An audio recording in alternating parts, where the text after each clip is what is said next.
Sveicināti! Man ir liels prieks, ka es šodien pievienojies mūsu tiešraidē, un mēs tiekamies jau 3. reizi, un tagad jau varu pārliecināt pateikt, ka esi jau 3 soļus tuvāk finansiālajai labklājībai vecumdienās. Pagājušajā nedēļā mēs pirmajā webinārā runājām par finanšu pratības pamatiem un par to, kas ir jāņem vērā uzkrājot ilgtermiņā, un 2. webinārā kopā ar mani un Indexo pārstāvi Lauri Ostrovski mēs uzzinājām par pensiju 2. līmeni un par pensiju sistēmu Latvijā. Savukārt šodien mēs runāsim par pensiju 3. līmeni un arī citiem ilgtermiņa uzkrājumiem.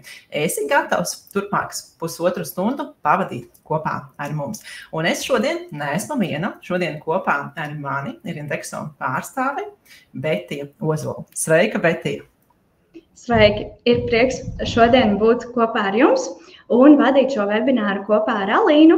Un strādājot Indexo, esmu saskārusies ar ļoti daudz dažādām situācijām un klientu sajūtām par uzkrājumu veidošanu savai nākotnē.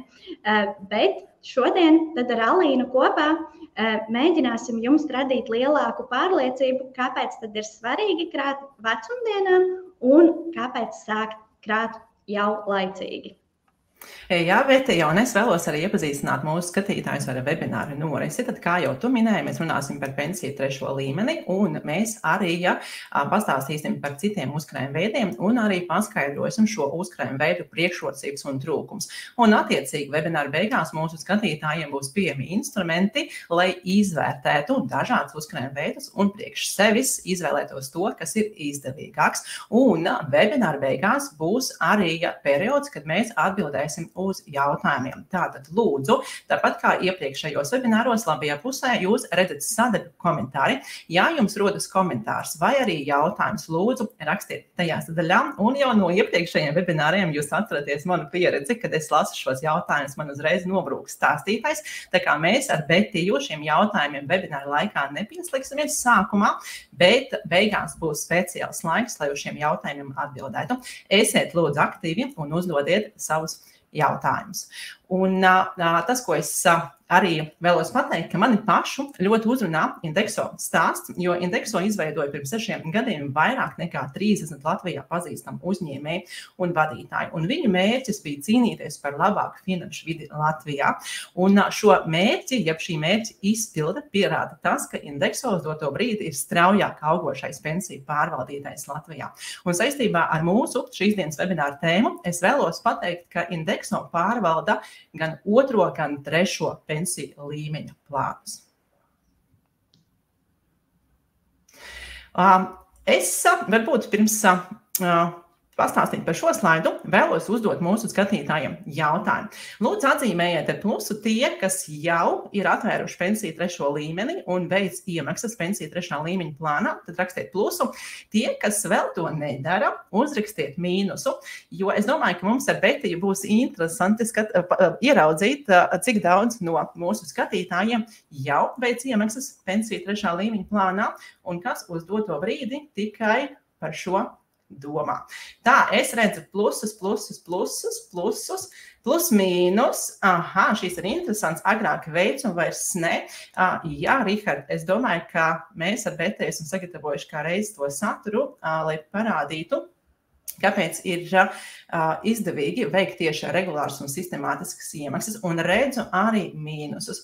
Tie, kas uz doto brīdi neveic iemaksas un apsver, citīgi klausaties, būs gan iedvesmas avots, gan arī praktiski soļi attiecībā uz pensiju 3. līmeņu un uzkrājumu veidiem ilgtermiņā.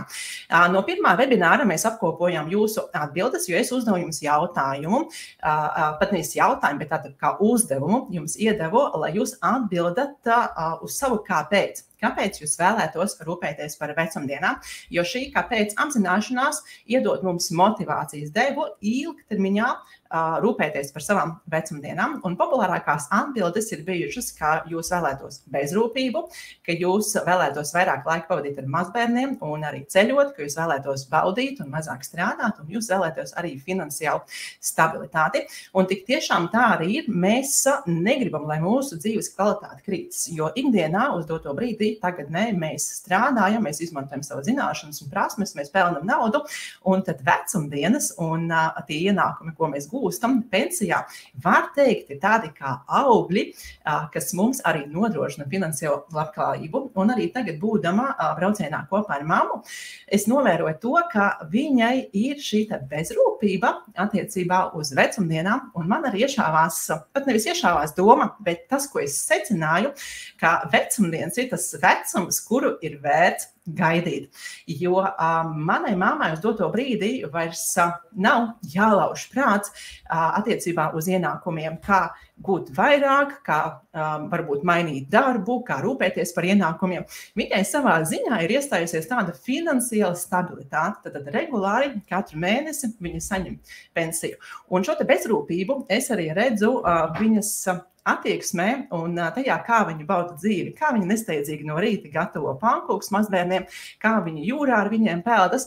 Un man pilnībā tā kā uz mirklīti sagribējās arī nokļūt vecumdienās, jo tas ir tāds kā ilgstošs atvaļinājums.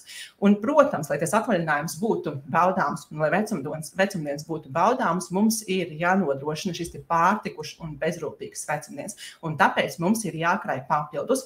Un es zinu, ka daudziem ir šie aizspriedumi par pensiju 3. līmeni, bet es gribu jūs iedrošināt un iedvesmot un arī parādīt, ka izvērtējot pensiju 3. līmeņa plānus, mēs varam apzināti pieņemt lēmumu par uzkrājumu veidošanu un saprast, ka tas ir labs pirmais solis. Jā, tieši tā, tev ir pilnīgi taisnība, Alīna, un lai radītu saprotamāk arī jums šo sajūtu, kāpēc tad ir svarīgi domāt par uzkrājumiem, apskatīsim piemēru. Ir Kārlis, kurš gatavojas doties pensijā, viņa pēdējā darba alga ir 1500 eiro. Kā jau iepriekšējā webinārā noskaidrojāt, labvēlīgākajā gadījumā varam rēķināties vien ar 50% no mūsu algas pensionēšanās vecumā. Un tas nozīmē to, ka, ja Kārlis nekrāja papildus, viņš labvēlīgākajā gadījumā var saņemt un rēķināties ar 750 eiro savā pensijas vecumā.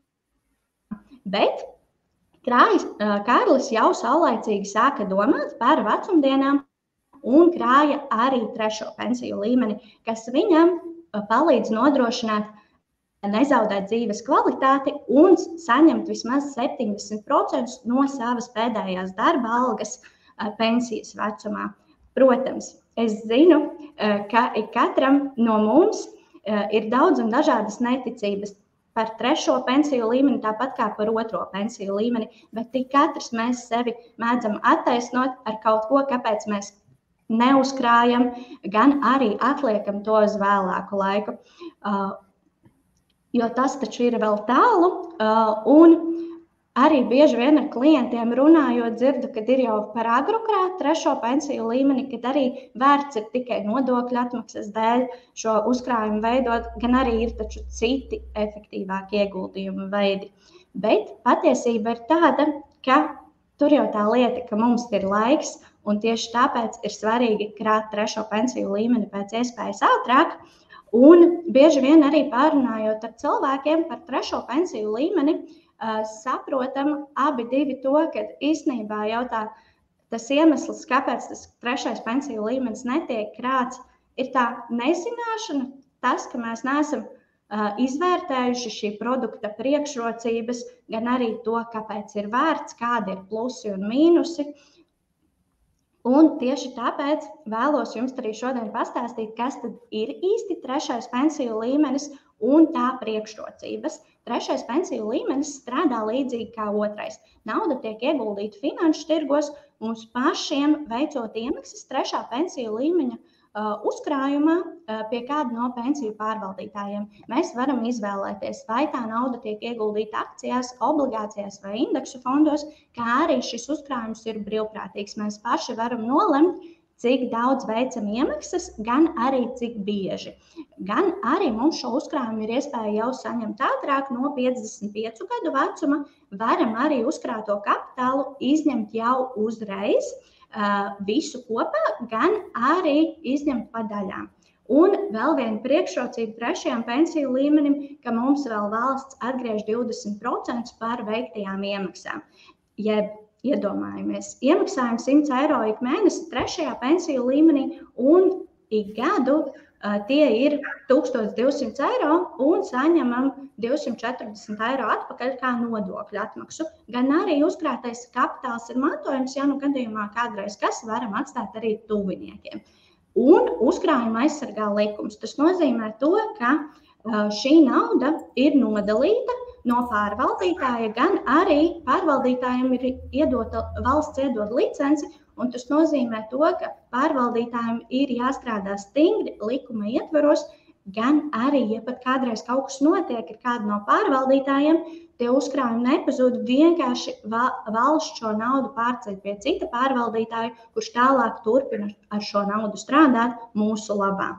Gan arī runājot par statistiku, 3. pensiju līmeni jau uzkrāja vairāk nekā 390 000 iedzīvotāju, kas salīdzinājumā ar iepriekšējo gadu ir par 20 000 vairāk, gan arī īstenībā par vecumdienām vairāk aizdomājas tieši sievietes, ja 57% no visiem, kas krāja 3. pensiju līmeni, gan arī iemaksas veids vien nedaudz vairāk kā puse no visiem, kas krāja 3. pensiju līmeni.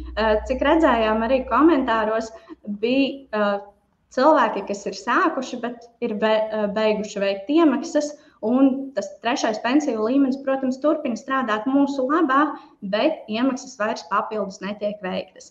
Gan arī no tā izriet, ka 3. pensiju līmeņa uzkrājums tirgu vidēji ir 1300 eiro uz šī gada martu. Un tas, ko īstenībā rekomendē, ir iemaksāt 3. pensiju līmenī 5 līdz 10% no ienākumiem, bet, protams, ir nepieciešams izvērtēt savas finanses, cik tad uz doto mirkli varam atlikt. Ja spējam atlikt 1 vai 2%, tas arī ir pietiekoši, lai vismaz sāktu. Un pēc tam jau dzīvē iegrozoties varbūt citās sliedēs, tad mēs varam arī šo iemaksu mainīt un atlikt gan 5, gan 10%. Savukārt rietumu standarts 3. pensiju līmenī un uzkrājumiem vecumdienām novirzīt ir 20% no saviem ienākumiem. Alīna, noteikti zinu, ka arī tev ir brālis, kas dzīvo Vācijā.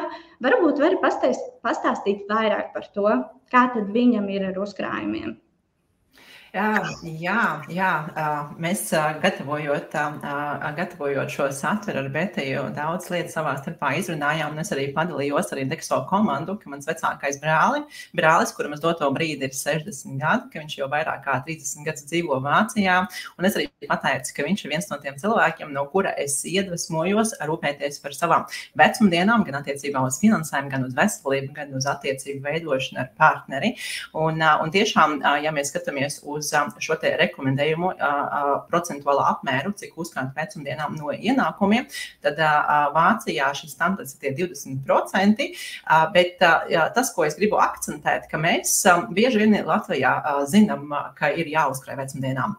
Mēs zinām, ka ir jāatliek šie 5%, 10% vai jāatliek tāda summa, kuru mēs varam atlikt, bet ikdienā, gan runājot ar saviem sekotājiem, gan arī pārunājot ar pasākumu dalībniekiem, es saprotu, ka zināšanas ir, bet darbības nenotiek. Un, ja es salīdzinu mani brāļa pieredzi un to, ka viņš jau vairāk kā 30 gadus dzīvo Vācijā, un ja es salīdzinu mūsu sabiedrību, tad tas, ko es secināju pati, ka iespējams domāšanas veids ir tas, kas vēl nav mums iegājis tādā kā ieradumā uzkrāt regulāri savām vecumdienām. Savukārt Vācijas sabiedrībā diezgan lielākai daļai ir šis domāšanas veids, un arī brālis dzīvo tādā burbulī, kur viņu kolēģi, draugi, paziņas apzināti uzkrāj savām vecumdienām, turklāt dara to diversificēt, izmantojot dažādus fondus. Un tur šī uzkrājuma veikšana vecumdienām tiek uzskatīta par normu, un tā ir ikdienas sastāvdaļa personīgajos finansēs katrā ģimenē. Un tas, ko es gribu tagad mūsu sekotājiem pateikt un iedvesmot, ir, ka tā finanšu pratība sākas ar mums katru individuāli, bet kopumā, kad mēs mēs veicam darbības un rīcības priekš savas nākotnes, lai viņa būtu finansiāli stabila, tad sabiedrība kopumā vairo šo finanšu pratību un kļūst finansiāli prātīgāka. Un tāpēc es aicināšu katru veikt šos uzkrājumus un vairot to kā ieradumu. Ja zināšanas ir, bet atliek mums arī pielikt konkrētas darbības. Bet, ja zin kā, es gribētu arī sekotājiem pajautāt. Mēs sākumā ar tevi uzzinājām, ka cilvēkiem ir atvērts pensija 3. līmenis, bet es gribētu uzjautāt, ja tiem, kuriem ir atvērts pensija 3. līmenis, bet jūs neveicat uz doto brīdi regulārus uzkrājumus, uzrakstiet lūdzu mīnusu, jo tas mums palīdzēs ar Betiju izveidot noderīgāku saturu tālāk webinārā. Tā kā tie, kam pensija 3. līmenis ir atvērts, bet jūs neveicat šobrīd uzkrājums, tajā regulārs uzkrājums, ieliekat lūdzu mīnusu, jo kā mēs redzam no statistikas, tad uz doto brīdi kopumā ir uzkrāts tikai 1,8 tūkstoši, bija 1,3 tūkstoši kopējais uzkrājums, un ka tikai puse. Un mums ir mīnus, un mums ir mīnus.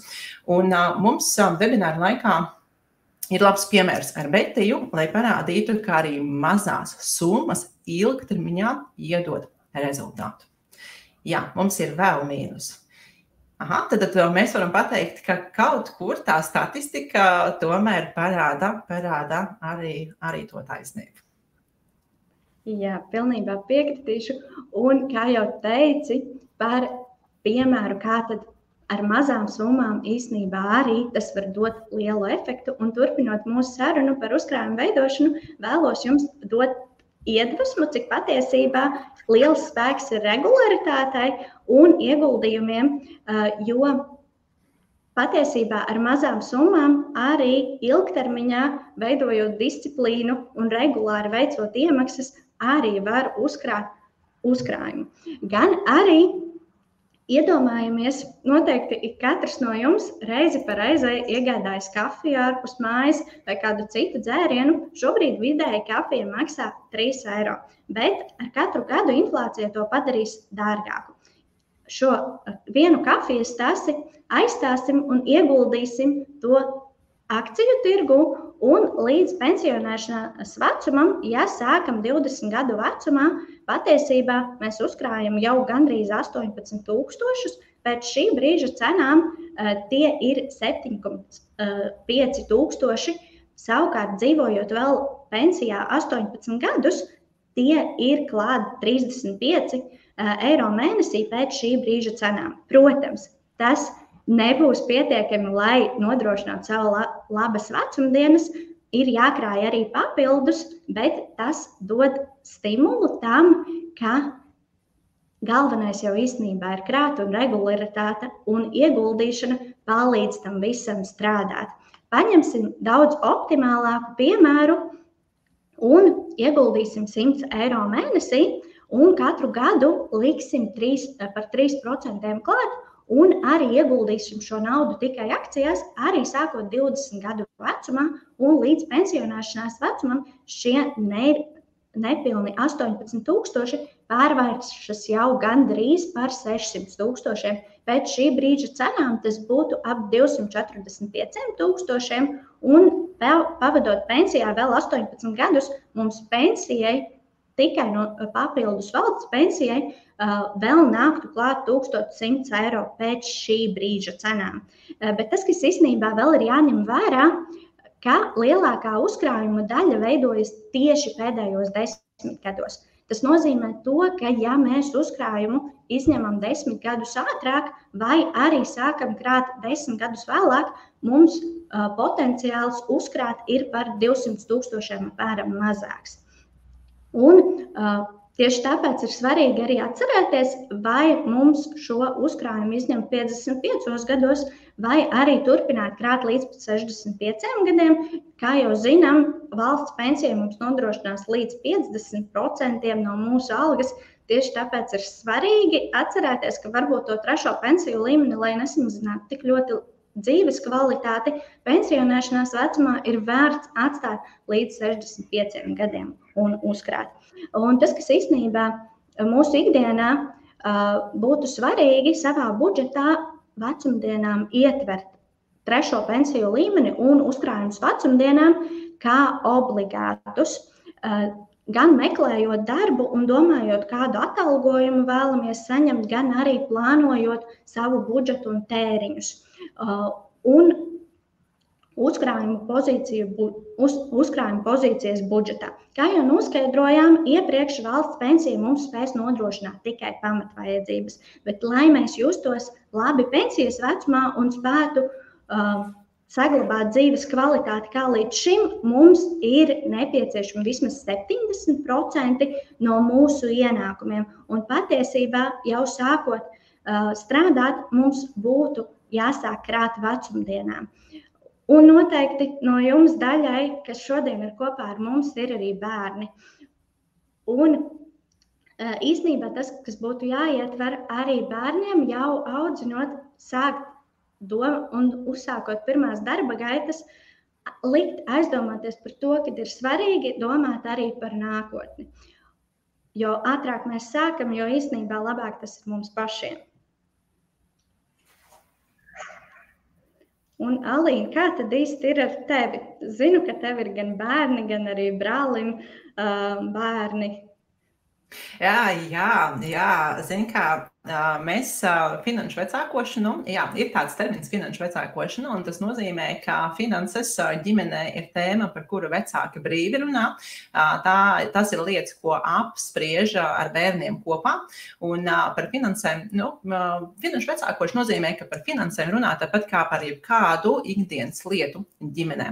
Un mēs saviem bērniem parādam gan ar savu piemēru, un tas ir primārais, parādīt ar savu piemēru, gan arī pārunājot dažādas finanšu lēmumus, mēs vienmēr aicinām aizdomāties, kāda situācija ir tagadnē, un ja šis finanšu lēmums, tad tēriņi bērni veiks, kāda situācija būs nākotnē.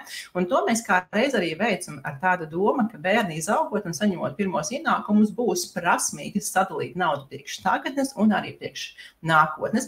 Jo tā ir tāda pamata vīzija finanšu pratībā, ka mēs ar šī brīža ienākumiem arī rūpējamies par nākotni. Un man arī brālim ir meitas, kas ir, var teikt, pirms pāris gadiem uzsākuši darba gaitas, un man bija liels gods būt viņiem par to mentori, par to cilvēku, kurš izskaidroja, kā rūpēties par saviem ienākumiem.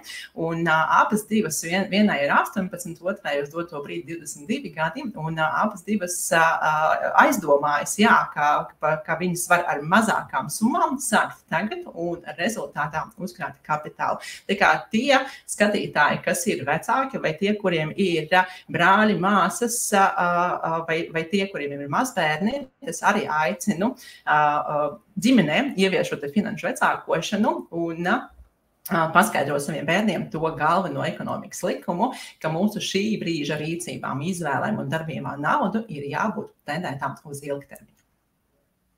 Tas priecē. Un vēl runājot par trešo pensiju līmeni, ne tikai mēs veidojam uzkrājumu vecumdienām, bet valsts mums arī piemaksā par to, ka mēs krājam. Tāpat kā vecāki bērnam par katru uzkrāto eiro piemaksā 20 centus, tāpat arī valsts mums par katru uzkrāto eiro piemaksā 20 centus. Gan arī trešais pensiju līmenis neuzliek obligātas saistības. Tas nozīmē to, ka mēs paši varam nolemt gan, cik daudz veicam iemaksas, gan arī cik bieži. Un ja pat kādreiz kaut kas dzīvē notiek tā, ka mēs nevaram uz doto brīdi veikt iemaksas, mēs viņas vienmēr varam apstādināt un pēc tam uzlikt atpakaļ. Gan arī saliktā procentu likme mums palīdz audzēt kapitālu kopā ar globālo ekonomiku, un tas nozīmē to, ka viens mūsu eiro 20 gadu laikā pārto par 3 eiro, savukārt 1 eiro 40 gadu laikā jau pārto par 10 eiro. Es kamēr to klausījos, man radās jautājums mūsu skatītājiem. Varbūt pajautājam, jo tu minēji iepriekš par to, ka ir iespēja saņemt šo nodokļu atmaksu, un arī tagad tavs piemērs ir tiešām fantastisks, ka tas sanāk pie katra eiro piemaksas 20 centi. Pajautājam mūsu skatītājiem, vai viņi izmanto šo iespēju saņemt nodokļu atmaksu, uzkrājot pensiju trešajā līmenī, un vai viņi šos līdzekļus investē atpakaļ šajā uzkrājumā. Ja jūs tā darat, lūdzu atzīmējiet ar plusu, un ja jūs tā nedarat, tad lūdzu atzīmējiet ar mīnusu. Jo, ja mēs skatāmies no finanšu pratības skatījumā, tad tie līdzekļi, kas mums parādās no uzkrājuma veidošanas, ka šajā gadījumā tieši tā nodokļa apmaksa, ka mums pēc tādas labākās prakses ir jāinvestē atpakaļ uzkrājumā. Un to daru ikdienā arī es, saņemot peļņu no saviem ieguldījumiem, es reinvestēju šo peļņu tālāk uzkrājumā. Un paskaties, mēs varam redzēt ar tevi, ka cilvēki gan reinvestē, gan arī nē. Tas nozīmē, ka šo nodokļu atmaksu cilvēki arī izmanto citām vajadzībām. Jā, redzi komentāros. Jā, tieši tā arī ir, bet tas, ko vēl es vēlējos arī īstenībā izstāstīt, kā jau arī tu pieminēji par reinvestēšanu, saņemto nodokļu atmaksu, gan arī bieži vien mēs tad vēlamies no tā produkta iegūt maksimumu. Un kā tad īsti iegūt maksimumu no trešā pensiju līmeņa? Tas, ko mēs varam darīt mūsu labā, ir veikt regulāras iemaksas ik mēnesi, jo sistemātiski ieguldījumi dod mums daudz labāku rezultātu, gan arī palielinoties algai, palielinam arī iemaksas. Un šeit īstenībā man ir jautājums arī jums, skatītāji, cik tad jūs īsti sen paši pēdējo reizi palielinājāt iemaksas, palielinoties algai. Ieteiktu jums arī par šo aizdomāties, jo es pieņemu domu, ka daļai tiem, kuriem ir regulārais maksājums, ļoti sen arī jūs nesat veikuši algai, palielinoties algai, palielinājuši arī iemaksas trešajā pensiju līmenī. Jā, tā kā atzīmējiet ar plusu tie, kas tajos brīžos, kad saņem prēmiju vai bonusus vai piemaksas, vai tajā brīdī, kad palielinājušies ienākumi, ka jūs arī palielinājat uzkrājumu apmēru savam vecumdienām. Jo arī, ja mēs skatāmies uz personīgo finanšu pārvaldīšanu, tam ir jāiet roku rokā, un es zinu, ka dažreiz cilvēki saņem iespēju iegūt lielākus ienākumus vai arī mainot darba vietu, tad primāri uzdevuma naudai iedot priekš tagadnes, bet pirmajā webinārā mēs runājām, ka finanšu pratība ietver arī sevi uzdevums priekš nākotnes. Un tā pareizā rīcība būtu sadalīt šo te ienākumu pielikumu tā, lai ir bauda tagadnē un lai būtu bauda arī nākotnē. Nu, Betī, tu redzi, ka ir cilvēki, kas palielina un ir cilvēki, kas arī nepalielina. Jā.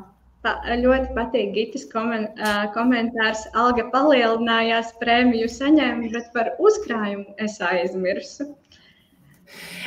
Jā, un es īstenībā arī, kamēr mēs te runājām, arī nedaudz ieskatījos komentāros, un es gribu jūs iedvesmot. Tajā brīdī, jau uz doto momentu, ir tā, ka kaut kādas rīcība, darbība, situācija jūs neapmierina, vienkārši padomājiet par to, ka tagad ir šādi. Ja?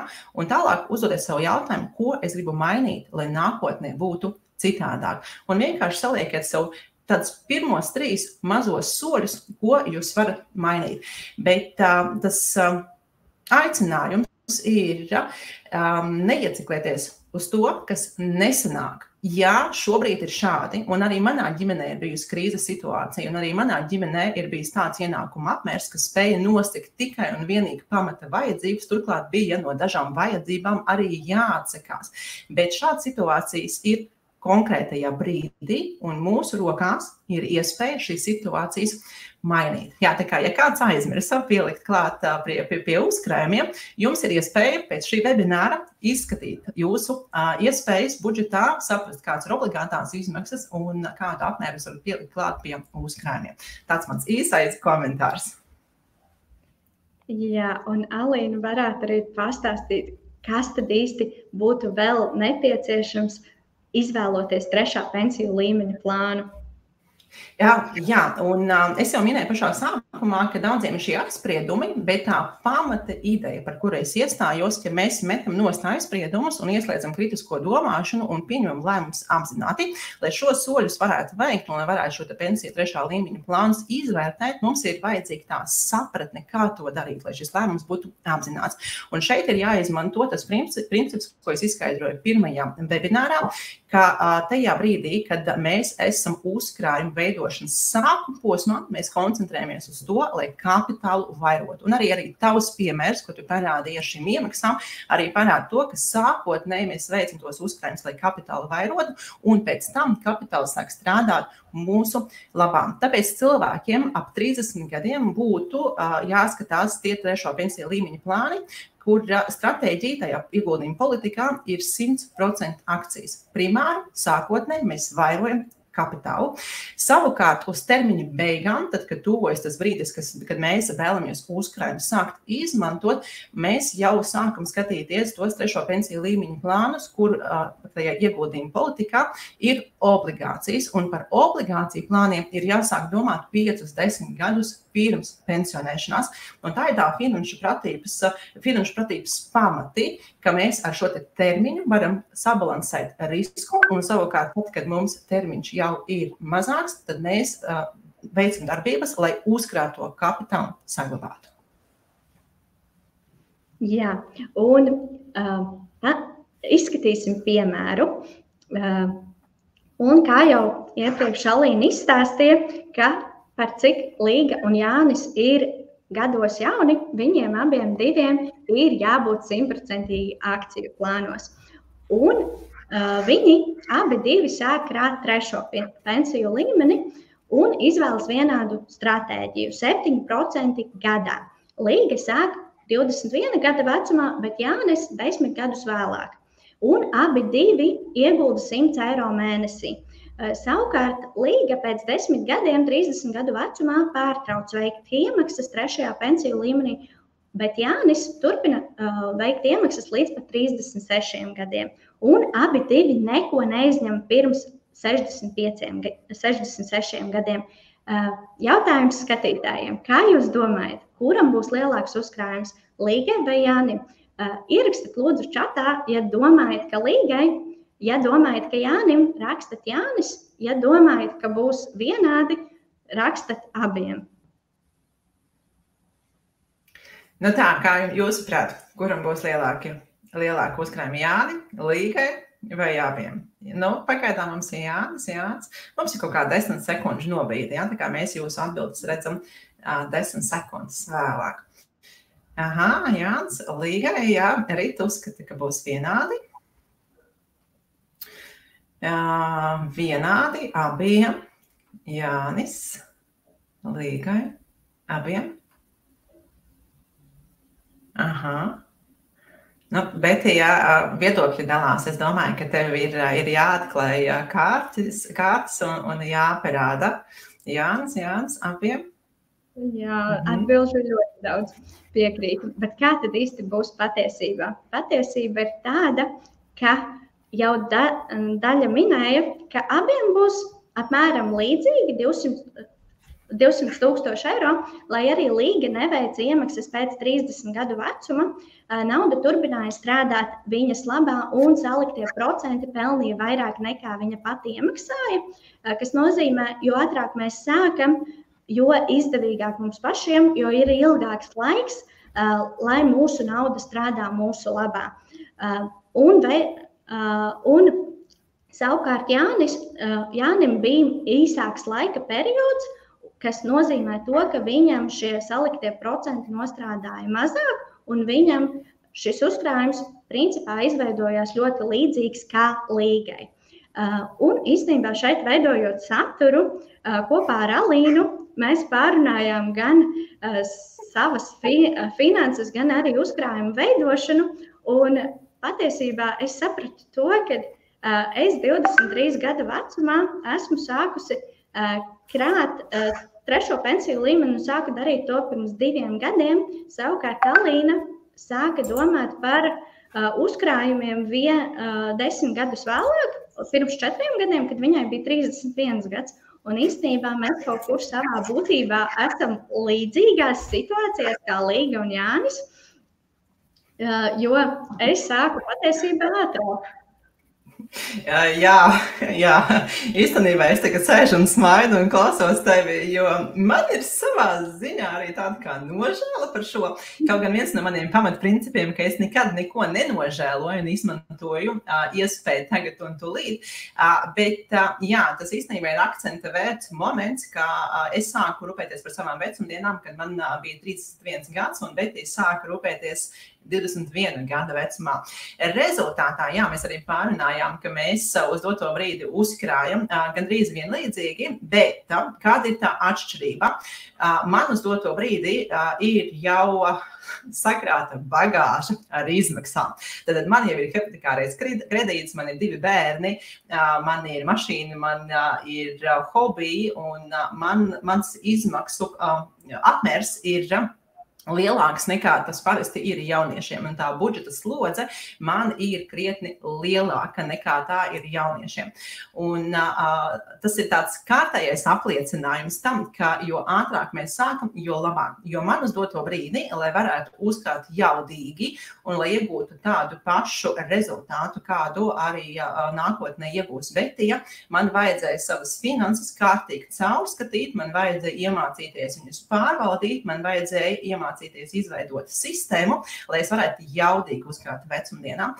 Un, attiecīgi, man to darīt tagad ir nedaudz grūtāk. Un tie, kas skatās šo webināru, un tie, kas skatīsies pēc tam ierakstā, silts aicinājums sākt pēc iespējas ātrāk. Šādi jūs samazināsiet slodzi savā budžetā un varēsiet iegūt tādu pašu rezultātu ar mazākiem pūļiem. Ar mazākām iepūlēm. Jā, pilnībā piekritīšu par to, ka salīdzinoši man laikam sanāk tas finanšu sloks daudz mazāks kā Alīnai, kas nozīmē to, ka man to summu ir arī vieglāk atlikt. Un runājot par pašnodarbinātajiem, īstenībā jūs jau ar manu kolēģi Lauri un Alīnu iepriekšējā webinārā izrunājāt par pašnodarbinātajiem, bet tas, ko es vēl vēlējos pieminēt, ir, protams, ka mēs paši, kā pašnodarbinātas personas, varam izlemt, vai mēs šo naudu novirzam tā, lai uzkrātu vecumdienām, vai arī ieguldam savā biznesa attīstībā. Bet, ja mēs ilgu laiku darbojamies kā pašnodarbinātie, ir svarīgi izvērtēt arī savu uzkrājumu vecumdienām, jo ilgtermiņā mums daudz lēnāk veidojas valsts pensijas uzkrājums, un tas nozīmē to, ka nākotnē mums daudz jaudīgāk ir jāveic vēl papildus uzkrājumu 3. pensiju līmenī, lai mēs nodrošinātu labvēlīgas un pārtikušas vecumdienas. Jā, ziniet, attiecībā uz pašnodarbinātām personām arī gribēju pieminēt to, ka pensija 3. līmenis ļauj arī uzkrāt tajā brīdī, kad ienākumi palielinās, jo pašnodarbinātās personas var arī skatīt līdzīgi kā uzņēmējdarbība. Jā, ir situācijas, kad mēs varam ieplānot savus ienākumus, ir situācijas, kad viņas krasi pārsniedz mūsu plānu, un ir arī situācijas, kad ienākumi ir mazāk nekā tika plānots. Un ņemot vērā, ka pensija 3. līmenī šīs iemaksas ir brīvprātīgas, tad pašnodarbinātās personas var izmantot šo finanšu produktu tajā brīdī, kad ienākuma apmērs ir palielinājies un vairāk virzīt uzkrājumiem vecumdienām. Tā kā šis ir viens no tiem finanšu produktiem, kas varētu būt palīgs pašnodarbinātām personām. Jā, pilnībā tev piekritīšu. Un runājot par statistikas datiem, jau noskaidrojam, ka lielai daļai jauno esošajiem pensionāriem pensijas ir zemā līmenī. Šobrīd tie ir vidēji 530 eiro Latvijā. Un statistiski ņemot vērā nabadzības riskam pakļauto pensijas vecumā iedzīvotāju īpatsvaru, sanāk tā, ka gan Latvijā, gan arī Baltijā īstenībā šis līmenis ir diezgan augstā līmenī. Tā iemesla pēc, ka noteikti mēs visi zinām Latvijas un Baltijas vēsturi, kad gan mainījās valūtas, gan arī bankas bankrotēja, gan arī tas īstenībā atstāja tādu ļoti lielu iespaidu uz mūsu esošajiem pensionāriem, kas radīja lielu neticību uzkrājumiem, pensijai, pensiju veidošanai, un no tā arī izriet šis nabadzības riskam pakļauto pensijas vecuma iedzīvotāju skaits, gan arī Igaunijā, kā jau iepriekšējā webinārā izrunājāt ar kolēģi Lauri, ka šo uzkrājumu bija iespējams izņemt otrajā pensiju līmenī, kas palielināja daudz vairāk šo īpatsvaru. Un īstenībā ir tā, ka ja mēs paši nerūpēsimies vēl klāt par pensiju un vecumdienām savām, mēs nonāksim tieši šajā pašā situācijā, tad, kad mums būs vecumdienas. Tieši tāpēc ir svarīgi jau par to sākt domāt laicīgi un rūpēties par savām vecumdienām arī finansiāli. Un Alīna, šeit arī stāsts par to, kā tad izvēlēties atbilstošāko produktu. Jā, stāsts no manis, jo es gāju šiem soļiem cauri, jo tajā brīdī, kad es nolēmu apzināti sākt uzkrāt vecumdienām, es izpētīju visus pieejamos finanšu produktus, lai atrastu savām vajadzībām piemērotāko. Tikai tādi 3 punkti, kam pievērst uzmanību, kad jūs izvēlaties priekš sevis atbilstošāko produktu. Tad pirmais punkts ir pārskatāmas komisijas, un šeit ir jāsaprot, ka tajā brīdī, kad mēs izvēlamies kādu no finanšu produktiem, mums ir jābūt skaidri pieejamai, caurspīdīgai informācijai, tai skaitā par komisijas maksām. Situācijās, kad jūs skatāties kādu no finanšu produktiem un jums nav iespēja saprast, nav iespēja aprēķināt, nav iespēja sameklēt komisijas maksājumus, tad es aicinu pievērst uzmanību un arī padomāt par šo produktu caurspīdīgumu, jo komisijas maksas ir tāds ētikas moments, un kad iestādes uzņēmumi piedāvā finanšu produktus, tad atliek godprātīgi praksa attiecībā uz ieguldītāju, ka viņam ir skaidrs, ar kādām komisijām viņš saskarsies. Un bieži arī tiek dzirdēts, ka komisijas maksas noēd uzkrājumu, un cilvēki arī baidās sākt uzkrāt, jo pastāv tāds kā mīts, ka komisijas maksas visu apēdīs, un gala rezultātā es pats tāds kā ienākumus papildus uzkrājumiem neiegūšu, vai arī tas apmērs būs salīdzinoši maz. Un šeit es gribu arī pateikt to, kā komisijas maksas tiešām var apēst uzkrājumu, bet tas svarīgākais viņus izvērtēt. Un komisijas maksa, kas ir 1% un augstāka, tiek uzskatīta par augstu komisijas maksu. Un tāpēc, salīdzinot finanšu produktus, vienmēr pievēršam uzmanību komisijas maksājumiem.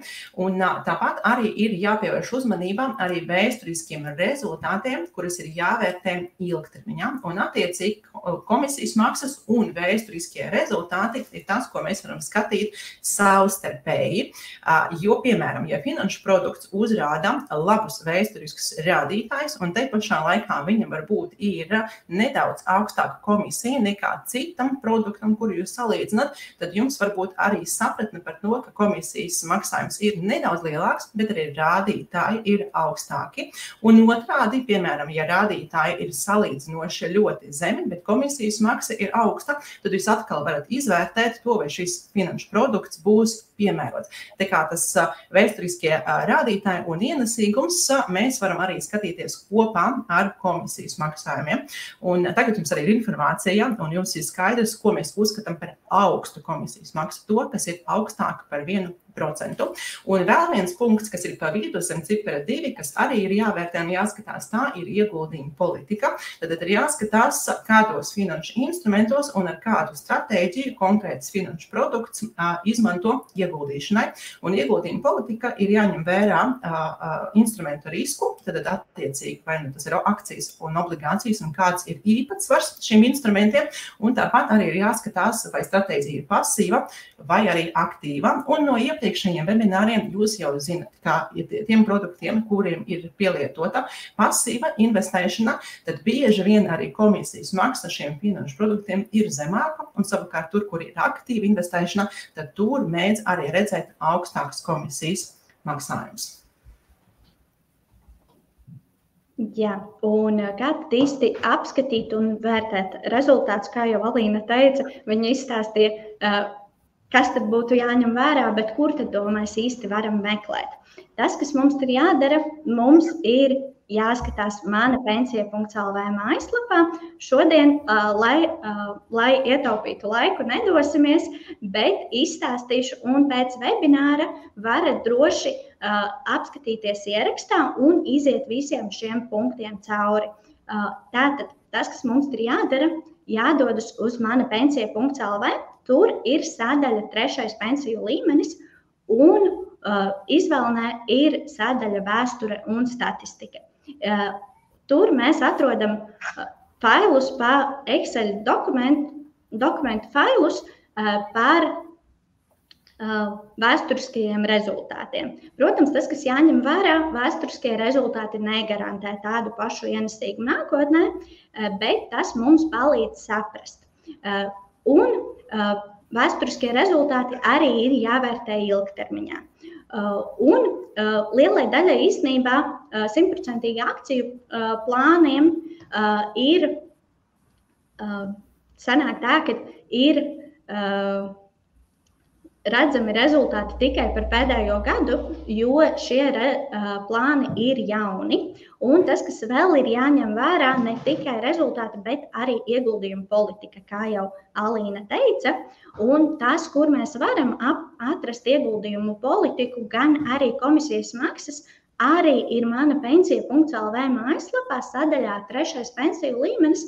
Pie pensiju plāniem mēs varam atrast visus pensiju plānus, kas ir pieejami 3. pensiju līmenim, gan arī atradīsim gan pārvaldīšanas izmaksas, vēlams vērtēt visas kopējās izmaksas, gan arī atradīsim, kur tas plāns iegulda, vai tās ir akcijas vai obligācijas, gan arī vai tā ir ieguldījuma politika ir aktīvā vai pasīvā.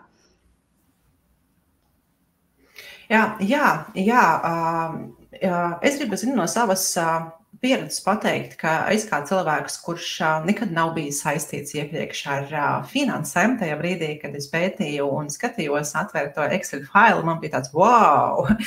Bet es gribu tomēr cilvēks iedrošināt. Tas pirmais iespējas ir wow!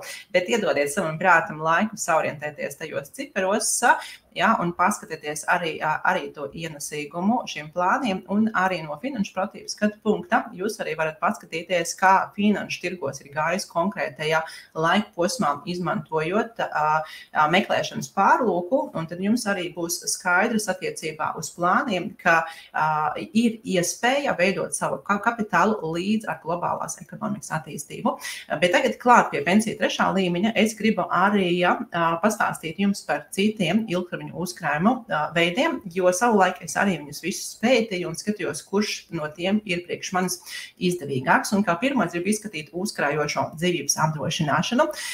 Man vienā no intervijām bija jāsniedz savus komentārus attiecībā uz uzkrājumu veidošanu bērnu nākotnē, un kā reiz arī man jautāja, lai es dalos savā viedoklī par uzkrājošo dzīvības apdrošināšanu. Man negribās, lai mans viedoklis ietekmētu kādu no cilvēka darbībām, rīcībām vai izvēlēm, bet kopumā, ja mēs skatāmies uz uzkrājošo dzīves apdrošināšanu un šo finanšu produktu, tad tajā ir salīdzinoši grūti saorientēties, jo tā informācija, kas ir pieejama portālos, kas piedāvā šo finanšu produktu, tur ir jāprot sameklēt un ir jāzina, ko meklēt. Tā kā tas, manuprāt, ir tāds arī viens no iemesliem, kāpēc šis finanšu produkts arī nevienmēr tiek pieņemts lēmumu par viņu apzināti. Tā kā pāris punkti, ko ņemt vērā un pie kā piedomāt. Tad uzkrājošo dzīves apdrošināšana ir produkts, kur ir uzkrājums ar apdrošināšanu nāves gadījumā. Un šis ir arī viens no tiem iemesliem, kāpēc cilvēki mēdz izvēlēties šo finanšu produktu, bet man gribētos arī uzlikt paralēlis, jeb salīdzināt šo te punktu ar pensiju 3. līmeni. Un ja mēs skatāmies uz pensiju 3. līmeni, tad viņu arī var mantot, attiecīgi veicot pensiju 3. līmeņa uzkrājumus. Nāves gadījumā šo te uzkrājumu mūsu tuvinieki vai norādītā persona var mantot.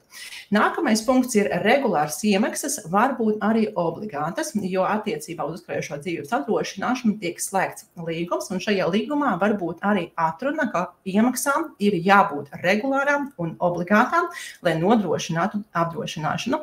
Un ja mēs salīdzinām ar pensiju 3. līmenī, tad pensiju 3. līmeņa iemaksas ir brīvprātīgas. Un strādājot ikdienā ar cilvēku budžetiem, es zinu, ka situācijas var būt dažādas, un es zinu, ka var parādīties arī ekstra finansiālā slodze, un attiecībā uz pensiju 3. līmeni šī tā priekšrocība, tas iemaksas ir brīvprātīgas, un arī to apmēru var mainīt kaut kādā konkrētajā brīdī, iemaksāt mazāk, citā gadījumā iemaksāt vairāk. Uzkrājošai dzīvības apdrošināšanā daļa no iemaksām tiek ieguldīta investīcijās, jeb tiek izmantot iespēja arī kapitālu vairot. Un pensiju 3. līmenim ir tieši tas pats, tad arī, veicot iemaksas, kapitāls līdzekļi tiek ieguldīti, un laikam ejot arī kapitāls vairojas un palielinās. Uzkrājošai dzīvības apdrošināšanai, man liekas, tas ir tāds lielākais trūkums un nianse, un nezinu, varbūt kaut kad nākotnē tas mainīsies, bet uz doto brīdi tas ir tas, kur ļoti grūti saorientēties, jo ir grūti pārskatām ieguldījumu vēsturiskie rezultāti. Un šis te necaurspīdīgums arī bija viens no tiem iemesliem, kad es savu laiku nolēmu, ka šo te konkrētu finanšu produktu, kā uzkrājošai dzīvības apdrošināšanu, es neizmantošu. Un vēl vienu punktu, kuru arī vēlos pieminēt, ka uzkrājumu var izņemt pēc konkrēta laika posma, un parasti tie 10, 20 vai 30 gadi, vai arī nāves gadījumā tos saņem ģimenes locekļi. Un ja mēs skatāmies uz finanšu produktu, kas ir domāts konkrēti, lai palielinātu ienākumus vecumdienām, un lai būtu arī tāda kā finansiālā stabilitāte un bezrūpība, tad viens no tiem īstenībā pat labumiem, ka pensija 3. līmeni var izņemt sākot no 55 gadiem, ir tieši tas, ka mēs rūpējamies par to, lai tas būtu ienākums konkrēti priekš vecumdienām, un attiecīgi ir tā mazāka kāra šos te līdzekļus iztērēt kaut kam citam. Un vēl par 2 uzkrājuma veidošanas veidiem vēlos pieminēt. Pirmais ir neatkarīga investēšana. Un tie, kas man pazīst, viņi zina, ka mēs ar vīru pirms 4 gadiem esam izvēlējušies tieši šo ceļu, investēt neatkarīgi. Tam ir savi plusi un tam ir savi mīnusi. Un neatkarīga investēšana, manuprāt, arī ir aptīta ar mītiem, bet tomēr ir pāris lietas, kuras es gribu minēt, lai jums ir skaidrāk izpratne un lai arī tas lēmums būtu apzināts. Jā, par priekšrocību mēs varam minēt, ka augstāks ir peļņas potenciāls, un tas bija arī viens no tiem iemesliem, kāpēc mēs ar vīru savu laiku esam izlēmuši tieši par šādu uzkrājumu veidošanu. Bet tur ir arī pretstats, tur ir arī mīnus, lai varētu iegūt šo lielāku peļņu, ir arī attiecīgi jāizzina, jāmācās, jāvelta laiks un ir jāpēta. Un peļņas potenciāls ir lielāks, bet arī laika resursu patēriņš ir lielāks. Un tas ir tas mīnus, investējot neatkarīgi. Arī ir jāsaprot, ka kopumā tad jābūt interesei par finanšu tirgu, jābūt interesei par procesiem, ir ikdienā. Man negribās pateikt, ka katru dienu, bet tomēr regulāri ir jāseko līdzi un ir jābūt arī motivētam pārvaldīt savu investīciju portfolio. Un tas nozīmē, ka jābūt arī motivētiem regulāri gūt zināšanas un regulāri pētīt. Un tas arī ir viens varbūt no tādiem kā trūkumiem, jo ikdienā tiem, kam ir ģimenes, tiem, kam ir bērni, tiem, kam ir hobijas, studijas, var arī neatrasties laiks, lai veiktu šo te izpēti un analīzi. Un vēl 2 svarīgas lietas attiecībā uz emocijām. Investējot neatkarīgi, ir tomēr jābūt attīstītam emocionālajam intelektam un ir jāizprot savas emocijas, jo tajā brīdī, kad mēs pārvaldam paši savu naudu, ko esam ikdienā nopelnījuši ar savām prasmēm un zināšanām, mums mēdz piezakties lielākas bailes vai arī lielāka kurāža, un tas var ietekmēt nepareizu lēmumu un rezultātā mēs varam arī zaudēt daļu no saviem uzkrājumiem. Un attiecīgi, ja mēs izmantojam līdzekļu pārvaldītāju, tad mēs saprotam, ka līdzekļu pārvaldītājs darbojas tieši konkrēti stratēģijas ietveros. Un šis te emociju faktors, viņš attiecīgi arī atkrīt. Un, protams, arī uzkrājot neatkarīgi ir arī augstāks riska līmenis, kā reiz augstāks risks kļūdīties, veikt nepareizi izpēti, veikt nepareizu lēmumu un arī attiecīgi konkrētajā brīdī zaudēt daļu no uzkrājumiem. Un vēl viens uzkrājuma veids ir krājobligācijas. Kaut gan krājobligācijas jau pastāv daudzus gadus, mēs par tām dzirdam vairāk. Tieši šajā laikā tas ir saistīts ar to, ka Eiropas centrālā banka ir paaugstinājusi bāzes likmes un attiecīgi krājobligācijas ir kļuvušas pievilcīgākas, kur varētu virzīt savu kapitālu. Līdz tam laikam krājobligācijas priekš kapitāla uzkrāšanas nav bijušas tik pievilcīgas. Tās priekšrocības ir sekojošās, salīdzinoši droši, jo ir valsts garantija, ir noteikts arī procentu maksājums, kas ir fiksēts, un nav jāmaksā nodoklis. Un šīs priekšrocības var uzskatīt par tādām diezgan stiprām priekšrocībām šim finanšu instrumentam, bet ir jāsaprot, ka tomēr trūkumi arī ir, un tā ir zema atdeve, un ja mēs skatāmies, ka mums ir ilgtermiņa investēšanas posms, ja, piemēram, jūs esat 30 gadu veci, 40 gadu veci, tad mēs runājam par šo te periodi, kas ir 20, 30, tiem, kam ir 20 gadi, tie ir 40 gadi, un sākt uzkrāt kapitālu ar salīdzinoši zemu atdevi, ja mēs skatāmies no finanšu pratības viedokļa, nav īsti korekti. Tā kā mēs termiņa sākumā varam uzņemties lielāku risku un vairot kapitālu. Un otrs, varētu teikt, kā trūkums, vai tas, kas ir jāizvērtē, ka, lai uzkrātu ar krājobligāciju palīdzību, tomēr ir nepieciešams lielāks sākuma kapitāls, jo, ja mēs salīdzinām pensiju 3. līmeni, tur mēs varam veikt regulāras iemaksas, tie var būt kādu reizi 10 eiro, citu reizi 50 eiro, citu reizi 100 eiro, kāds ir mūsu iespējas.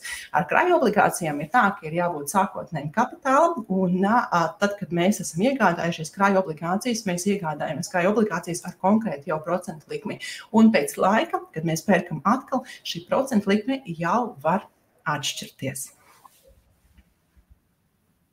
Jā, un runājot arī par 3. pensiju līmeni, lai radītu skaidrāku priekšstatu, izstāstīšu tieši indekso priekšrocības, kas mūsu klientiem arī palīdzēja izvēlēties uzkrāt tieši 3. pensiju līmeni. Un tāpat kā 2. pensiju līmeni, tāpat arī 3. indekso iegulda izmantojot indeksu pieeju, kas ir atzīta jau vairāk nekā 50 gadus, ieguldot šo naudu indeksu fondos. Gan arī 3. pensiju līmenim indekso piedāvā gan 100% akciju, gan 100% obligāciju plānu, un ar automātisko vai manuālo sadalījumu jums abos divos ir iespēja piedalīties vienlaicīgi. Un tas nozīmē to, ka izvēloties automātisko sadalījumu, indekso robotizētā sistēma parūpēsies par to, lai ieguldījumi vienmēr būtu atbilstoši jūsu vecumam, respektīvi, tikmēr, kamēr jums līdz pensijai ir tālu, ieguldīs šo naudu akcijās, un tad, kad nāks tuvāk pensijas vecums, lai šo plānu nostabilizētu, automātiski pāries uz obligācijām. Kā arī 3. pensiju līmenim, kā jau iepriekš minējām, ir tā priekšrocība, kad mēs paši varam noteikt, cik daudz ieguldīt, gan arī cik bieži veicam iemaksas. Un Jā, man ir iespēja nedaudz pielikt savu vārdu. Es gribu par šo te automatizēto iespēju. Tagad īstenībā arvien vairāk arī finanšu tirgu, pat cik mēs uzkrājam ar konkrētu finanšu instrumentu palīdzību, mēs uzkrājam ar biržām tirgotiem fondiem savām vecumdienām. Arī tur parādās iespēja iegādāties tādus biržā tirgotus fondus, kura pārvaldītājs iegulda līdzekļus atbilstoši ieguldītāju dzimšanas gadam. Tad pastāv konkrēts ETF, kas der konkrētam dzimšanas gadam, un kad ieguldītājs viņu nopērk, tad līdzekļi tajā automatizēti tiek pārvaldīti, ņemot vērā vecumu. Un man liekas, šī, kur vēl demokratiskāka pieeja attiecībā uz uzkrājumu veidošanu, kā ar mazākām darbībām mums ir iespēja sasniegt rezultātu, kur mēs sākumā to kapitālu vairojam un pēc tam saglabājam. Jā, pilnībā tev piekritīšu. Un arī runājot par iemaksām, bieži vien klientiem ir tāda, teiksim tā, doma, cik tad īsti man atlikt, lai uzkrātu tai pensijai. Un šeit es vēlējos parādīt, ka īstenībā, jo jaunāki mēs esam, jo potenciāli ar mazāku maksājumu mēs varam uzkrāt tieši to pašu summu, ko tuvojoties pensionēšanās vecumam, un tā summa mums tiklīdz ir tuvāk pensijai ir daudz straujāk jāatliek, lai uzkrātu tieši to pašu kapitālu. Un īstenībā man darba kolēģei tēvs visu dzīvi strādāja par metinātāju, saņēma standarta vidējo algu, un tagad nesen tuvojoties gandrīz 50 gadiem, kad tā pensija ir jau salīdzinoši tuvu, viņš apskatījās, cik ir uzkrājis gan pirmajā, gan otrajā pensiju līmenī un provizoriski aprēķināja savu vecuma pensiju un saprata, ka īstenībā jau, lai dzīvotu labi pensijas vecumā, tur ir salīdzinoši maz. Un saprata, ka viņam ir jākrāj vēl papildus un tagad no savas algas, kas viņam ir ap 1000 eiro, sanāk atlikt diezgan lielu summu, lai uzkrātu savām vecumdienām. Principā to, kas tik, cik viņš var atlikt, tik arī viņš atliek savām vecumdienām, lai līdz tiem 65 arī kaut ko tur uzkrātu. Jā, bet ir ļoti labs piemērs par to, ka sākot jaunībā mēs varam virzīt mazākas summas nekā tad, kad mēs sāku rūpēties par savām vecumdienām, tad, kad viņas jau tūlīt būs. Un šis tiešām ir ļoti iedvesmojoši, un es ceru, ka mūsu skatītāji iedvesmosies no šī piemēra, ka jo lielāks mums ir termiņš, jo ar mazākām piepūlēm mēs varam uzkrāt savām vecumdienām. Galvenais ir sākt tagad un tūlīt. Jā, pilnībā piekritīšu. Un tas, kas īstenībā man palīdzēja saprast, cik tad īsti ir jāatliek, ir Indexo 3. pensiju līmeņa kalkulators. Un šeit arī parādīšu, dodamies uz Indexo mājaslapu un pēc tam arī pēc webināra droši varat visam šim iziet cauri un paspēlēties, cik tad jūs uzkrātu līdz savam pensionēšanās vecumam. Pie 3. pensiju līmeņa jūs atradīsiet provizorisku 3. pensiju līmeņa kalkulatoru, un šeit paņemsim piemēru mani. Man šobrīd ir 23 gadi, un es šobrīd, kā Indexo klients, atlieku 3. pensiju līmenī 60 eiro. Te var arī gan variēt, cik gados mēs vēlamies izņemt šo uzkrājumu, gan arī vai pieaugot ienākumiem plānojam palielināt ikmēneša iemaksas. Te varam gan izņemt, gan ielikt teksīti, gan arī šeit ir 3 varianti. Labvēlīgais, pesimistiskais un optimistiskais, un šeit mēs varam arī redzēt, cik tad provizoriski mēs uzkrātu. Šī summa ir tas, kas ir pa vidu. Šeit labvēlīgais variants ir arī pesimistiskais un optimistiskais. Gan arī šeit var redzēt, ka šādi krājot līdz pat pensijas vecumam, pensijai klāt es vēl saņemtu 1424 eiro, un ik gadu es saņemu atpakaļ kā nodokļu atmaksu 144 eiro, bet līdz pensijas vecumam jau tas sastāda 18 000. Un te var arī redzēt, cik tad īsti mēs esam iemaksājuši, gan arī kādi ir izdevumi. Un šeit var arī apskatīties, kādi tad ir pieņēmumi gan akcijām, gan labvēlīgiem, gan optimistiskajiem, gan pesimistiskajiem variantam. Gan arī tas, ko vēl šeit var izdarīt, ir paskatīties, kā būtu, ja mēs izņemam šo uzkrājumu 55 gadu vecumā. Šeit mēs varam arī redzēt,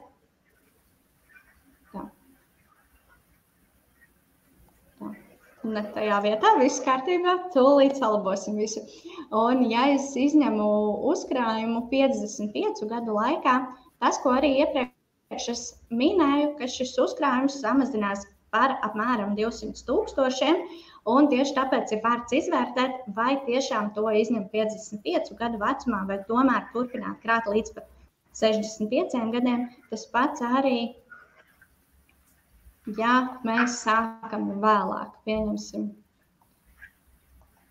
30 gadu vecumā, tad provizors mums jau, lai uzkrātu to pašu kapitālu, ir jāatliek jau vairāk. Un tagad arī atgriežamies pie prezentācijas. Jā, Betī, kamēr tu atgriezies, es gribu arī pateikt, ka daudz kas ir atkarīgs no situāciju modelēšanas, un bieži cilvēks attur no darbībām tas, ka viņi nelīdz galam saprota, cik daudz ir jāuzkrāj savām vecumdienām. Un šis Indexo piedāvātais kalkulators ir labs rīks, lai pamodelētu situācijas, lai paskatītos pie dažādu iemaksu apmēra, kā mainās uzkrājums, kad mēs sākam gados jauni, kad mēs sākam, kad esam vecāki, ja mēs izņemam ātrāk, ja mēs izņemam vēlāk. Un uz situāciju modelēšanu arī ļoti labi ir balstīt savus finanšu lēmumus, jo tad mēs saprotam, ka tas ir apzināti un mums ir skaidrs mūsu iespējamās darbības arī nākotnē. Tā kā paldies tev par šo rīku, ka parādīja mūsu skatītājiem, un viņš būs ļoti noderīgs situācijas modelēšanai. Jā, pilnībā piekrītu. Un īstenībā tas, kas mums būtu jāuztver, ir pensijas veidošana kā maratons, nevis sprints. Jā, jo sprintu īsa distance mēs varam saņemties, noskriet un viss. Un es kā bijusī airētāja pati daudz vairāk man gāja pie sirds tieši sprints, jo zināju tā, man tikai 50 sekundes ir jānomačī, un pēc tam būs finish, un pēc tam būs atpūta. Bet tomēr mēs nevaram ilgtermiņā močīt ar tādu pašu ātrumu, lai varētu noērēt, noskriet maratonu. Un tāpēc arī uzkrājuma veidošanai ir jāpieiet ar mērenumu un tā, lai šīs finanses būtu sabalansētas priekš tagadnes un arī priekš nākotnes, jo mēs visi dzīvojam, lai baudītu, un mēs gribam baudīt tagad, bet tieši tāpat mēs arī gribēsim baudīt nākotni. Un es aicinu nevis sprintot uzkrājuma veidošanā, bet regulāri un sistemātiski uzkrāt. Un iegūms, kā reiz arī izveidojas ilgtermiņā, vienkārši jāiedod laiks. Jo agrāk mēs sākam, jo vieglāk ir panākt vēlamo rezultātu un sasniegt šo te bezrūpību, kad mums ienākumi ienāk katru mēnesi un mums vairs par tiem nav jāuztraucās. Un es vienmēr saku, izmantojam šo brīdi, izmantojam tagadni un savus ienākumus, lai izaudzētu tos finanšu augļus priekš savas nākotnes. Un arī pētījumi rāda to, ka regulārs maksājums uzlabo izredzes ilgtermiņā nopelnīt vairāk, un šīs regulāras darbības arī samazina tirgus svārstību risku, uzturot veselīgu disciplīnu. Disciplīna personīgajās finansēs arī ir tas, kas cilvēkus mēdz atturēt, jo disciplīna nozīmē, ka mums jāsaņemās, un būt tādā ilgstošā spriedzē ir grūti. Tāpēc es aicinu cilvēkus pieiet šim kā dzīves stilam. Vienu dienu mēs nolēmām, ka mēs rīkosimies šādi, un visas nākamās dienas mēs arī daram šādi. Laba pensija būs, ja paši par to parūpēsimies. Un es te ar vienu aci palasīju komentārus, un trešajā webinārā man jau sanāk daudz labāk atpakaļ pievērsties saturam nekā pirmajās reizēs. Un es redzēju arī tos komentārus, ar ko darīt, ja man nav no kā uzkrāt.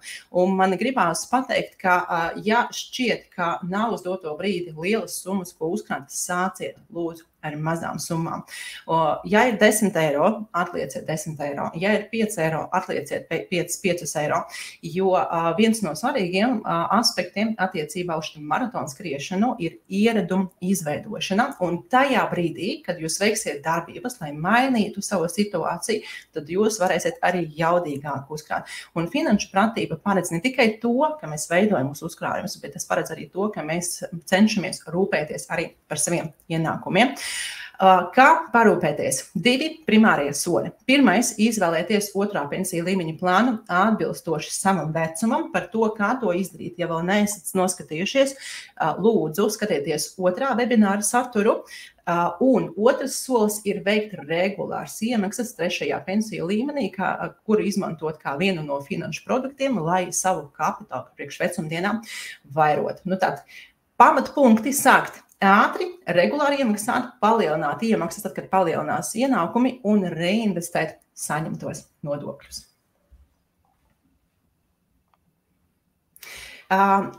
Tie, kas seko mani jau ilgāku laiku, atcerās manus soļus ceļā uz finansiālo neatkarību un kā es meklēju finanšu produktu, kas derēs konkrēti manai ģimenei.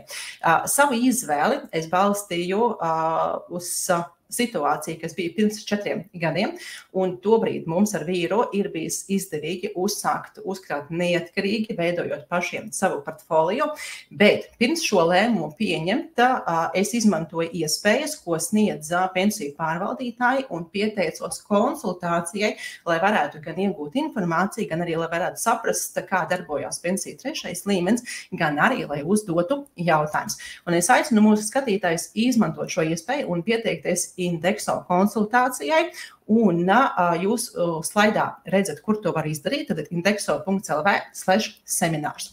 Un pāris ieteikumi no manis. Sākotnēji izpētiet Indexo piedāvājumu attiecībā uz pensiju 3. līmeni un sarakstiet uz papīra jautājumus, kas rodas tajā brīdī, kad jūs izpētat informāciju, jo viens arī no svarīgiem punktiem, lai konsultācija būtu veiksmīga un jums noderīga, atnākt uz viņu sagatavotiem, un to savulaik izdarīja arī es, sarakstīju virkni ar jautājumiem, un tad sarunā ar konsultantu uzdevu konkrēti to, kas uztrauc mani, ņemot vērā manu situāciju. Tā kā silti aicinu to izdarīt.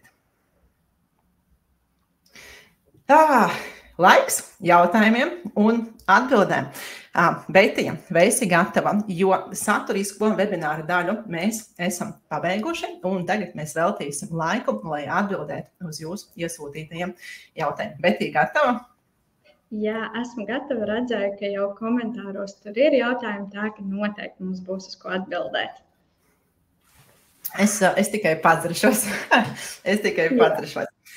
Tā, es redzu, ka mums moderators jau ir iesūtījis jautājumu. Kā vēlies, lai es nolasu? Jā, es varbūt nolasīšu, un pēc tam savā starpā vienosimies, kurš atbildēs. Tā, vai visiem cilvēkiem ir nepieciešams 3. pensiju līmenis? Betī, kā tev šķiet?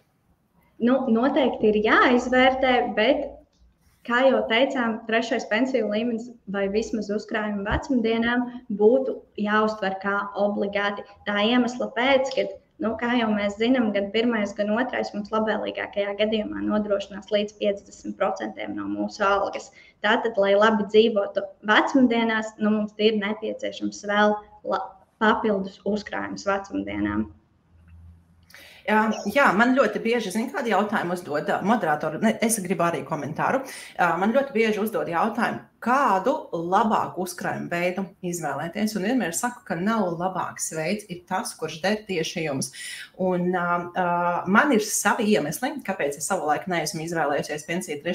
līmeni, bet ja viņu vērtēt kā finanšu produktu, un ja mēs skatāmies viņu priekš uzkrājuma veidošanas ilgtermiņā, tad tas ir viens no veidiem, kuru tiešām ir vērts izmantot un ir vērts izvērtēt šo te uzkrājumu veidošanu, jo viņam ir savas priekšrocības un gan brīvprātīgas iemaksas, gan tas, ka kapitālu mēs varam izņemt tuvojoties pensiju vecumam, tad pazūd tas risks, ka mēs šo uzkrājumu summu iztērēsim kaut kur citur, kā arī mēs varam ikdienā pievērsties tam, kas ir mūsu pamat profesija, un tad ar mazākām piepūlēm uzkrāt ilgtermiņā.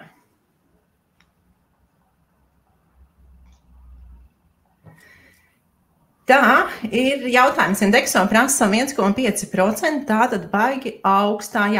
Šis laikam ir par komisijas maksām, kur mēs webināru laikā pieminējām, ka tās komisijas maksas, kas ir augstāks par 1%, tiek uzskatīts par augstu komisijas maksu. Bet es domāju, ka tu noteikti varēsi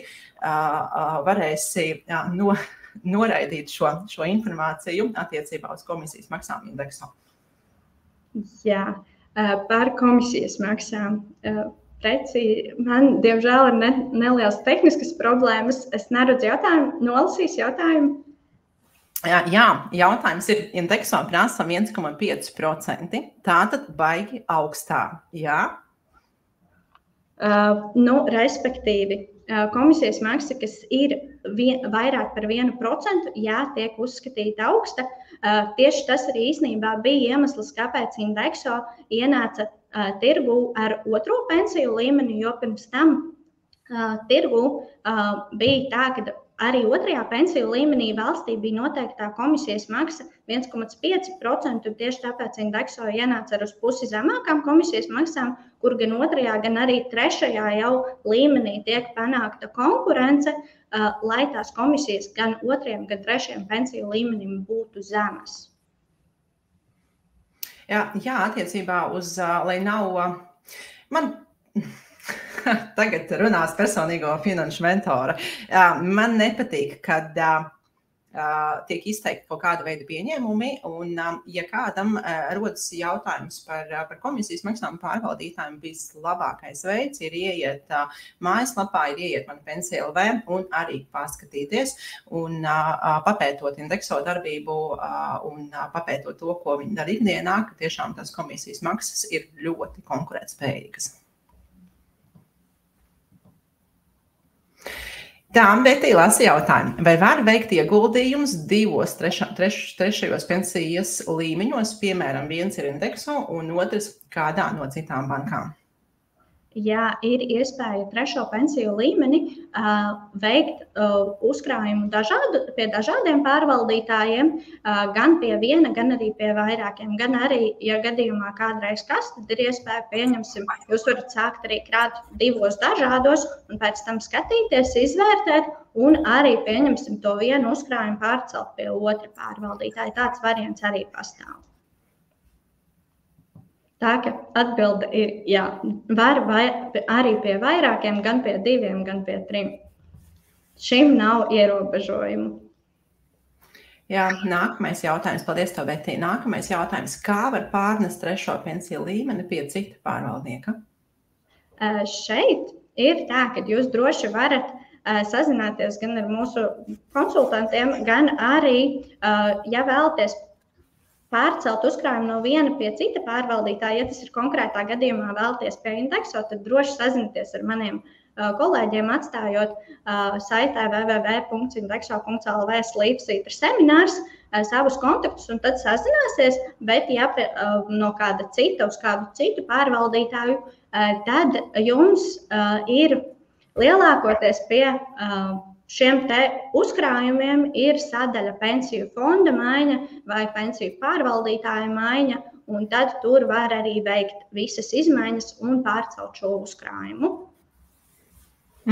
Paldies, izklausās vienkārši. Tā nākamais jautājums. Patiesībā tā arī tas ir. Tas ir ļoti vienkārši pārcelt to uzkrājumu pāris minūšu jautājums. Jā, nākamais jautājums ir ļoti līdzīgs šim iepriekšējam, tā kā saistoši. Tātad, vai pārējot pie cita pensiju līmeņa, laikam tā, vai pārējot pie cita pensiju plāna, laikam pensija trešā līmeņa pārvaldītāja. Tā, vai pārējot pie cita pārvaldītāja, tiek pārnests arī visu uzkrājums. Tas ir attiecībā uz pensiju trešo līmeni. Jā, respektīvi pie pārvaldītājiem, tad, kad veic pensiju fonda maiņu, ir iespēja lielākoties pie pārvaldītājiem norādīt procentuāli, cik tad uzkrājumu vēlas pārcelt. Var pārcelt gan visu, gan arī daļu uzkrājuma, gan arī sadaļa ir, vai vēlaties veikt darbību trešajā pensiju līmenī vai arī atstāt arī tur šo trešā pensiju līmeņa kontu. Paldies. Nākamais jautājums. Kāpēc ir tāds ierobežojums pie naudas tikt no 55 gadiem? Es varbūt uzņemšos atbildēt uz šo un arī pieminot Igaunijas piemēru. Jā, diemžēl, ja finanšu pratības līmenis ir, negribās pateikt, salīdzinoši zems, bet nav pietiekams, lai izvērtētu savas darbības ar finansēm ilgtermiņā, tad tajā brīdī, kad pie cilvēkiem nonāk nauda, tad viņi vienmēr atrod tai pielietojumu. Un šis ierobežojums kā reiz arī pastāv tam, ka pensija 3. līmenis ir iespēja brīvprātīgi klāt uzkrāt pie pensiju 2. līmeņa. Un attiecīgi arī šis te ierobežojums, ja būtu iespēja tikt pie šiem līdzekļiem ātrāk, tad sabiedrības pensija apmēri būtu krietni mazāki, un arī, kā rādīja Betija, arī šis te nabadzības riska procentuālais īpatsvars būtu lielāks. Un tā, lai cilvēki varētu pārvaldīt savus finanses ilgtermiņā, tomēr ir jābūt attīstītāji diezgan augstā līmenī finanšu pratībai sabiedrībā kopumā. Un vēlreiz akcentējuši, tik līdz cilvēkiem ir nauda, viņi vienmēr tagadnē atrod tai pielietojumu. Jā, pilnībā piekritīšu to, bet arī valstī ir daži atrunāti punkti, kad šo uzkrājumu var saņemt no 55 gadiem, ātrāk par 55 gadiem dažām profesijām, gan arī, ja kļūst par pirmās grupas invalīdu. Tāds variants arī pastāv, tad to uzkrājumu ir iespēja saņemt ātrāk. Tā, nākamais jautājums, ar ko ir aizsargāta 3. līmeņa ieguldītā nauda, kur es varu pārliecināties, ka saņemšu atpakaļ vismaz iemaksāto summu? Tāpat kā 2. pensiju līmenim, tāpat arī 3. pensiju līmenim šo aizsargā valsts. Pat, ja kādreiz kaut kas notiek ar pārvaldītāju, gan 2. gan 3. pensiju līmenī valsts visiem iedod vienādu licenci, un sanāk tā, ka tie uzkrājumi tiek pārcelti pie cita pārvaldītāja.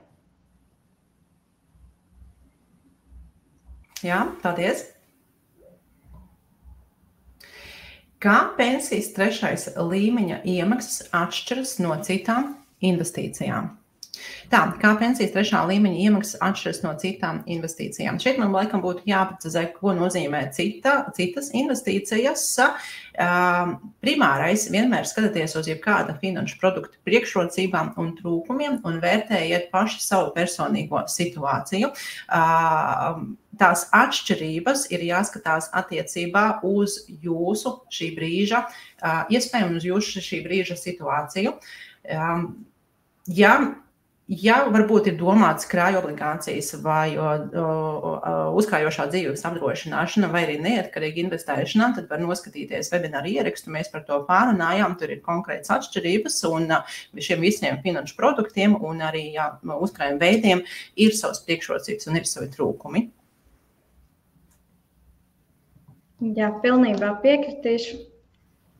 Jā, varbūt tā atšķirība ir, varbūt tas priekšrocības pensiju 3. līmenim ir salīdzinoši zemes komisijas maksas, ja mēs skatāmies uz šīm komisijas maksām tā kā pārvaldītājiem. Tas ir viens, nākamais ir šis brīvprātīgas iemaksas, un nākamais es varētu arī pateikt, ka daļai no sabiedrības arī būs priekšrocība, ka ir iespēja pie kapitāla piekļūt jau pietuvojoties vecumdienā.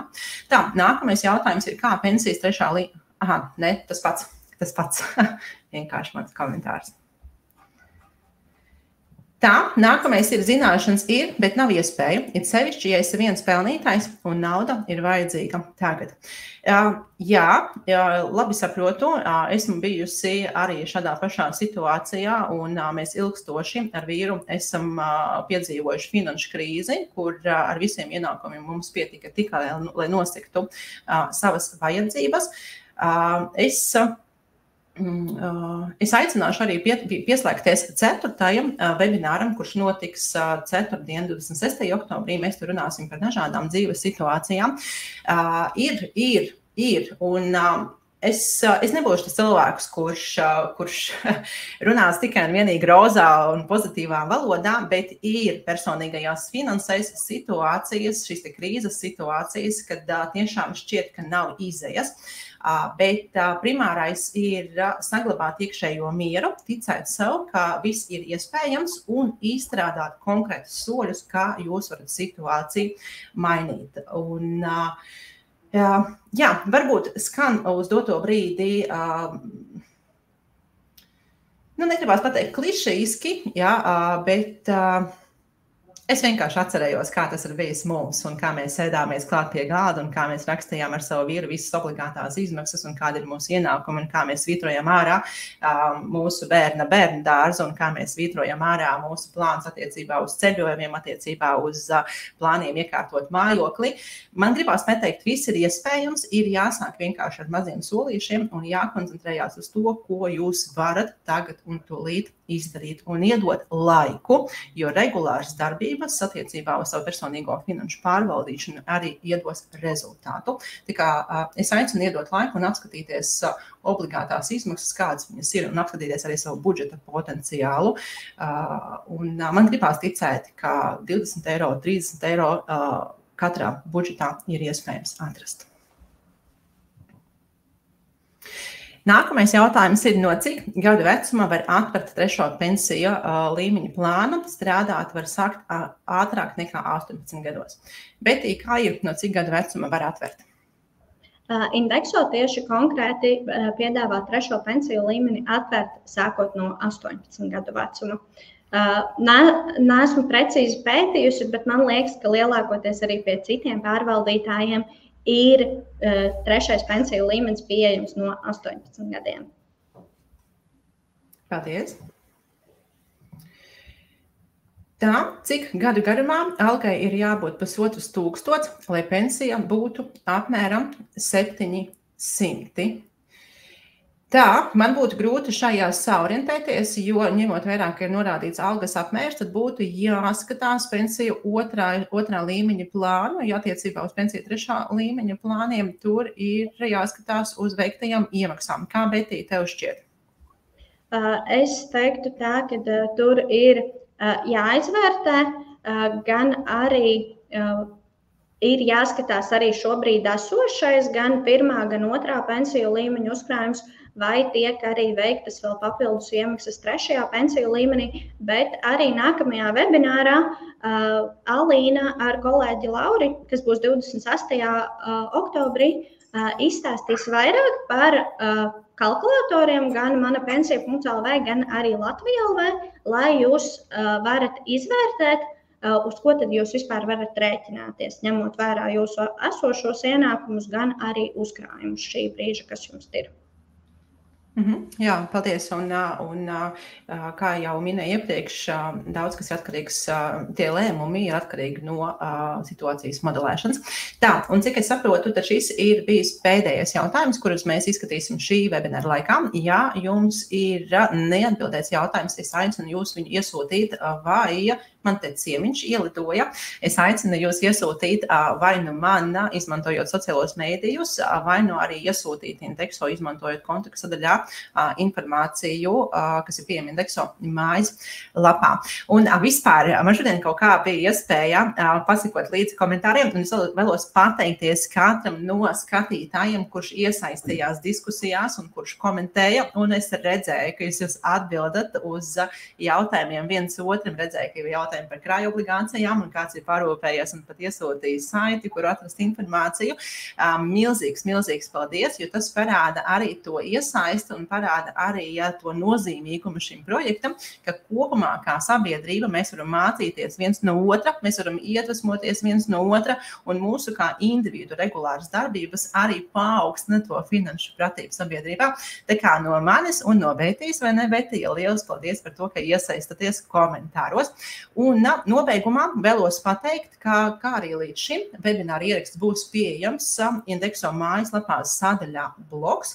Tur var jau noskatīties iepriekšējos 2 webinārus, tie, kas vēl nav to paguvuši izdarīt, silti iesaku to izdarīt. Un tik līdz video tiks pievienots, tad jūs arī saņemsiet rīt e-pastu no manis, ka ieraksts ir pieejams un varēsiet noskatīties vēlreizi un iziet cauri tiem punktiem, ko minēja Betija attiecībā uz manapensija.lv, kur apskatīties pensiju plānu vēsturisks rādītājs un kur arī apskatīties ieguldījumu politiku un komisijas maksas. Un saziņā jūs varat izmantot manā mājaslapā alinazela.lv sadaļā kontakti, gan e-pastu, kas ir pieejams, un arī jūs varat mani atrast sociālos mēdījos ar tagu alina.zela. Un ar Indexo jūs varat sazināties, ieklišanot Indexo mājaslapā un atrodot sadaļu kontakti, kā arī varat izmantot e-pastu info@indexo.lv. Un vēlreiz atgādinu, ka piesakaties arī konsultācijai, lai varētu izpētīt konkrēti jūsu situāciju, konkrēti jūsu gadījumu, un to jūs varat izdarīt sadaļā indexo.lv/svītra seminārs. Paldies par šodienu, un no savas puses man pēdējie vārdi ir sekojoši. Tiekamies ceturtdien, 26. oktobrī, 4. noslēdzošajā webinārā 4:00. Mēs kopā ar Lauri izskatīsim dažādas reālas situācijas un uzreiz arī klātienē analizēsim iespējamos risinājumus. Un attiecīgi jūs varēsiet saprast, kam gatavoties gadījumā, ja, vai arī jūs varēsiet atpazīt sevi vienā no situācijām un jūs zināsiet par iespējām, kā rīkoties, lai uzkrātu savām vecumdienām un gūtu šo finansiālo stabilitāti. No manas puses, paldies. Pētie? Arī no manas puses, paldies. Jā. Tā, tiekamies ceturtdien 4:00, 26. oktobrī.